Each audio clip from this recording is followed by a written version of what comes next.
July 26, 1944. Lieutenant Alfred Schreiber pushed the throttles forward on his Messerschmitt Me-262 and felt acceleration like nothing he'd ever experienced.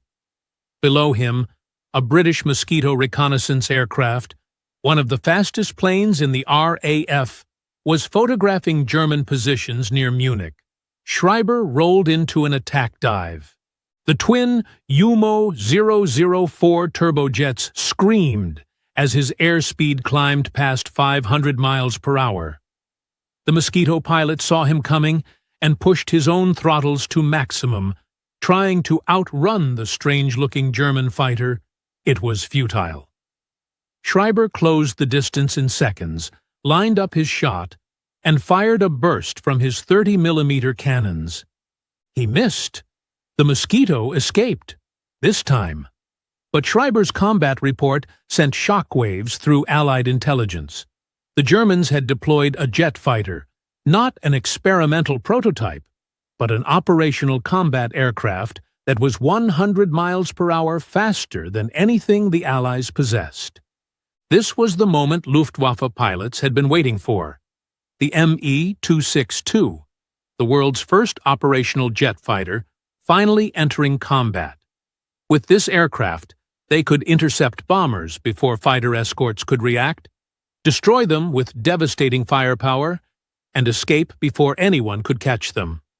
The Me-262 could have restored German air superiority. But what Schreiber didn't know was that 9 months earlier, Adolf Hitler had visited an Me-262 demonstration, asked a single question, and destroyed any chance this revolutionary aircraft had of changing the war. That question would haunt Luftwaffe pilots as they watched the weapon that could have saved them sit unused while American bombers turned German cities to rubble. The Messerschmitt Me-262 represented years of German jet engine research. Maximum speed, 540 miles per hour. The fastest Allied fighter, the P-51D Mustang, topped out at 437 miles per hour. Rate of climb, 3,900 feet per minute. The Me-262 could accelerate from cruising speed to maximum in seconds, making it nearly impossible for piston engine fighters to catch. The armament was devastating. 4 30mm Mk-108 cannons firing explosive shells that could destroy a B-17 bomber with just a few hits. A 2-second burst delivered more destructive power than a 10-second burst from a Mustang's 6 machine guns. By early 1944, production Me-262s were rolling off assembly lines.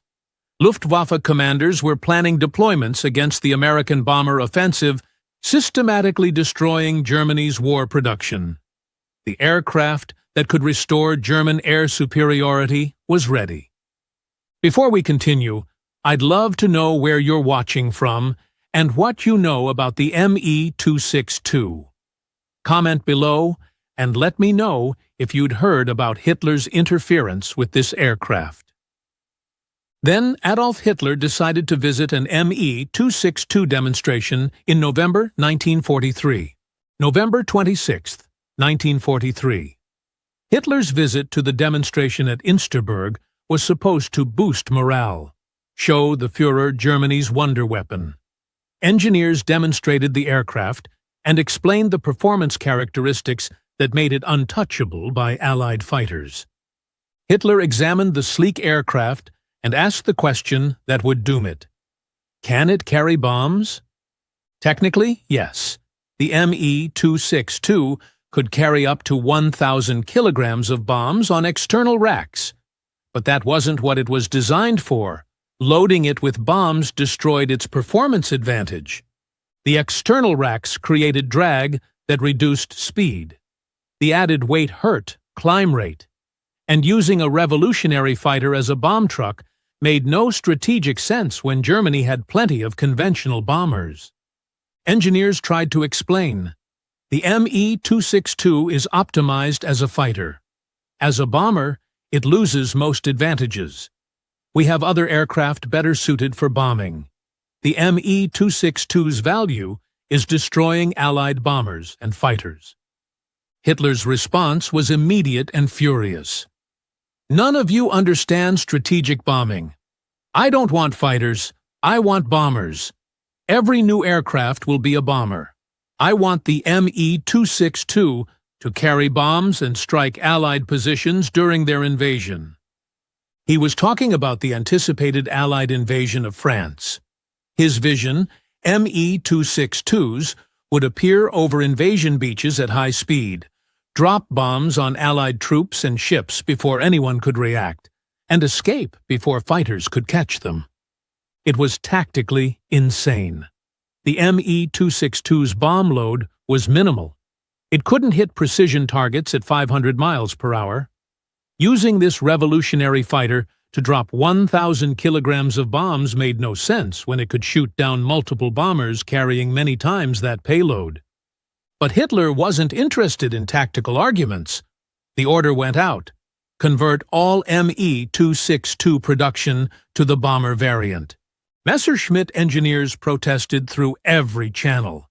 They sent reports to Hermann Göring explaining that converting the Me-262 to a bomber would take months of redesign. Göring, who understood air combat, agreed and tried to convince Hitler to reverse the order. "Mein Führer," he argued in January 1944, "we need fighters to stop the American bombers. Every day, hundreds of B-17 attack our factories. The Me-262 could stop them.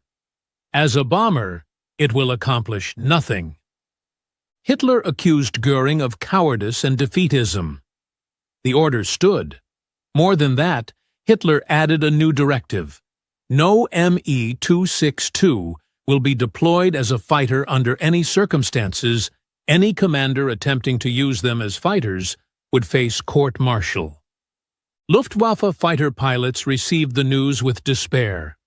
They were being slaughtered by American escorts.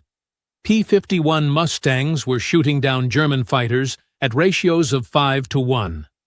The bomber offensive was destroying factories, refineries, and transportation networks.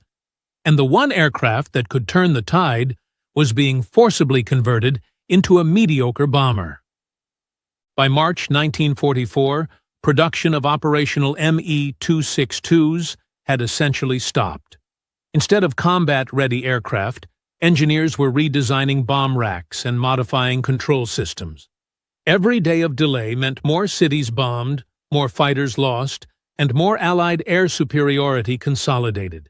June 6, 1944. D-Day.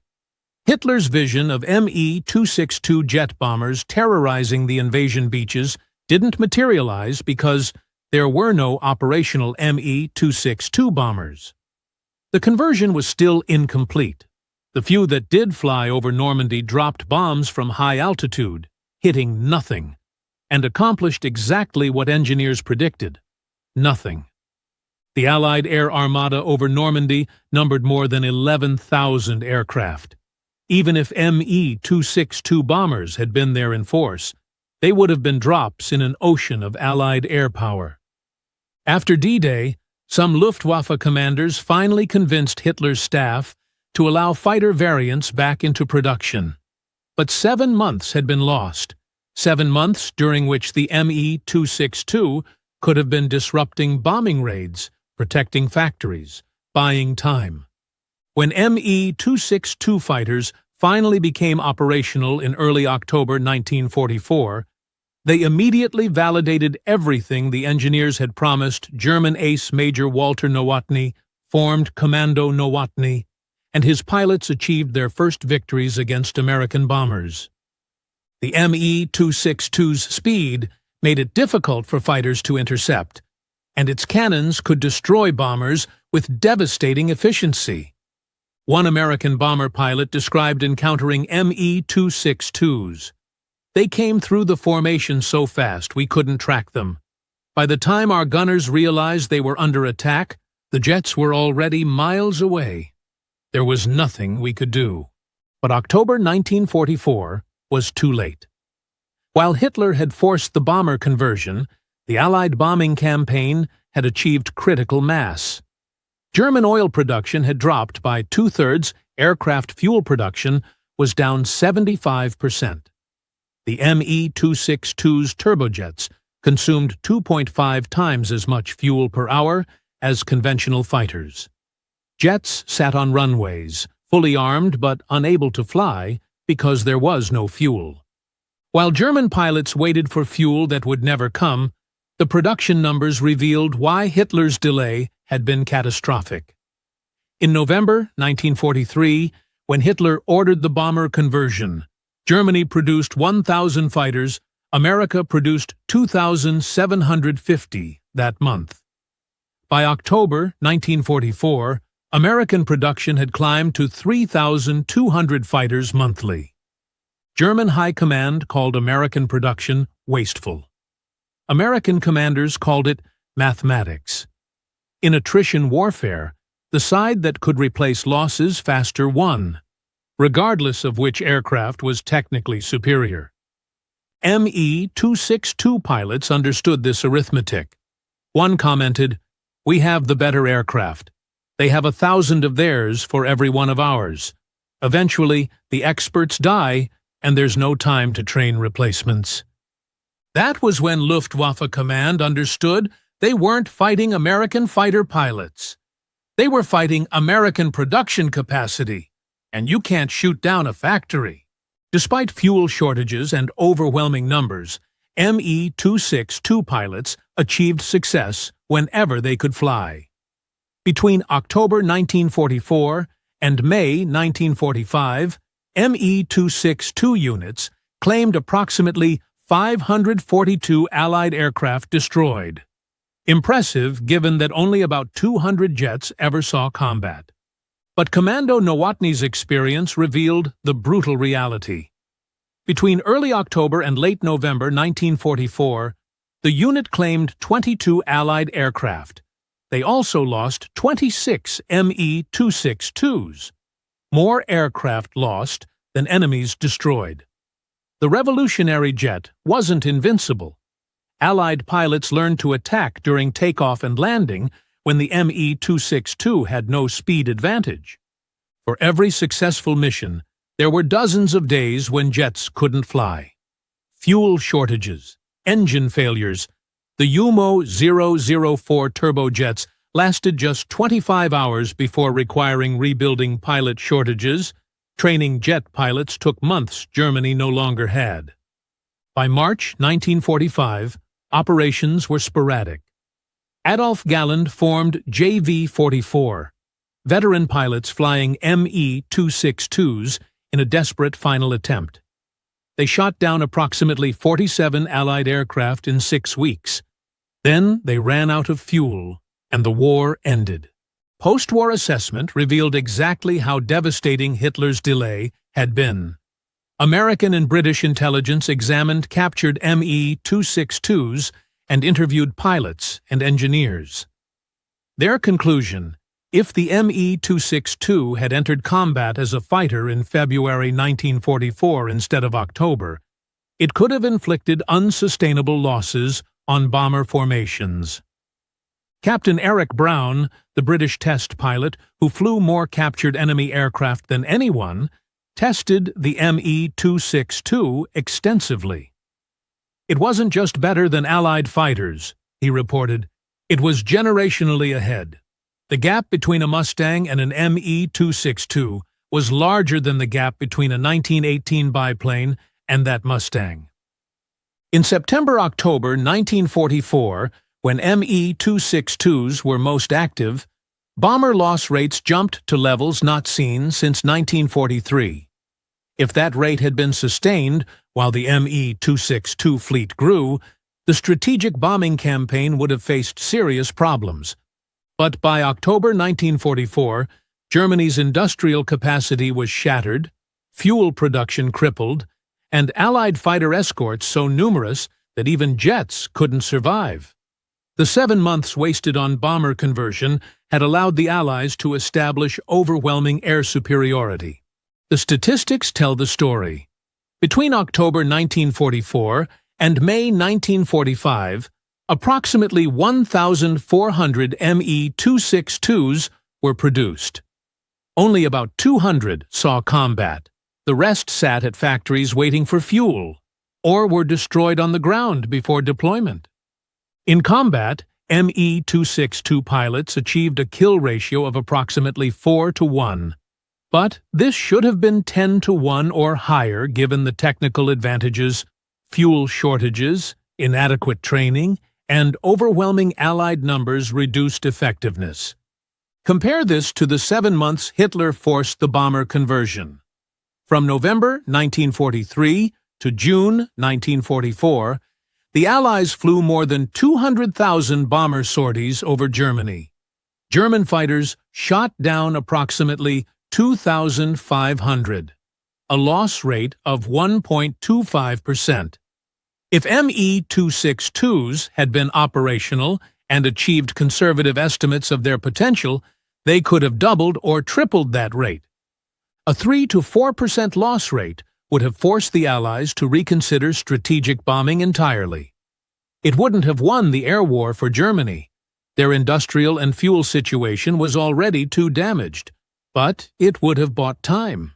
And in early 1944, time was exactly what Germany desperately needed. But Hitler's decision cost them. Today, aviation museums display Me-262s as revolutionary aircraft. The jets that could have changed World War II if circumstances had been different. But the real circumstance was simpler. Adolf Hitler visiting a demonstration and asking whether the world's first jet fighter could carry bombs. The Me-262 story became a classic case study about political interference in tactical decisions. Leaders who don't understand warfare make decisions based on what sounds impressive rather than what works. Hitler wanted fast bombers because the concept sounded revolutionary.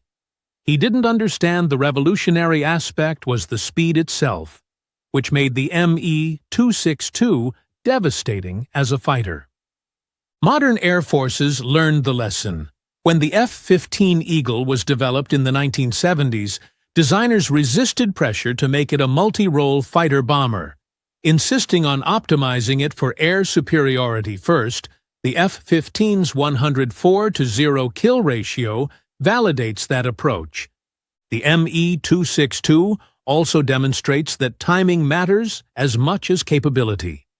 Having the best weapon too late is functionally identical to not having it at all. Germany's jet arrived after Allied air superiority was absolute, after fuel production was crippled, and after pilot training had collapsed. Superior technology is never enough by itself.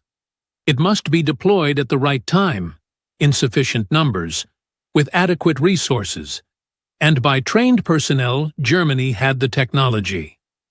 They didn't have the time, numbers, resources, or personnel, partially because Allied bombing destroyed them, but more critically because Hitler wasted 7 months forcing engineers to convert a fighter into a bomber nobody needed. The fastest fighter ever built at that time, grounded by a leader who ordered it not to be a fighter at all. The lesson isn't about technology, it's about leadership. The best weapon becomes worthless when the person in charge doesn't understand how to use it. And sometimes, the most devastating thing a leader can do isn't ordering soldiers into battle.